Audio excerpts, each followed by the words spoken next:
Big story, a major blow to basketball in Seattle tonight as the NBA Board of Governors approves the move to Oklahoma City. KIRO 7's Chris Lagueros has Mayor Greg Nichols vowing to keep fighting, but we begin with Essex Porter. He is live in New York City where this vote came down just this noon. Essex? Even more than being sports fans, the owners of NBA teams are some of the nation's wealthiest business people.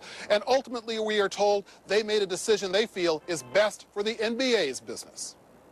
NBA Commissioner David Stern walked into the conference room with the announcement that Sonics fans had been expecting and dreading. The NBA Board of Governors approved, the move of the Sonics to Oklahoma City pending resolution of the litigation.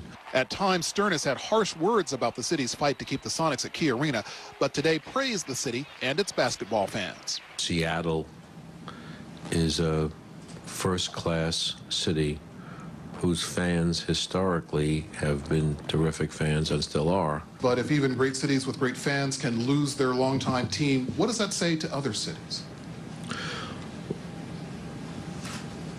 Well, I guess since most of our cities have, or the great majority have, state-of-the-art facilities that enable their teams to compete in our league, I think it says congratulations to them.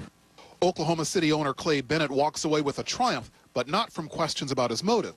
He says the email where he appears to be a man possessed with moving the team has been misconstrued. My absolute feeling and notion in that email is I'm a man possessed.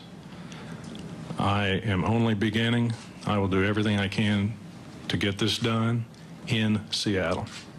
As for the future of the NBA in Seattle? That if Seattle had a first-class arena, that would really be good for their prospects. The vote to move the Sonics from Seattle to Oklahoma City was 28-2. Mark Cuban, owner of the Dallas Mavericks, voted no, and a representative of Paul Allen from Seattle also voted no. Reporting live in New York City, Essex Porter, KIRO 7 Eyewitness News. All right, Essex, that's the story in New York. Now to Seattle and KIRO 7's Chris Lagueros. And Chris, Mayor Greg Nichols had a message for the Sonics owners today, right? Yeah, he told us that the owners' vote was really, not a surprise to the mayor here, not a surprise to a fan group opposed to the move. Both are standing firm in their positions to keep the Seattle Sonics right here.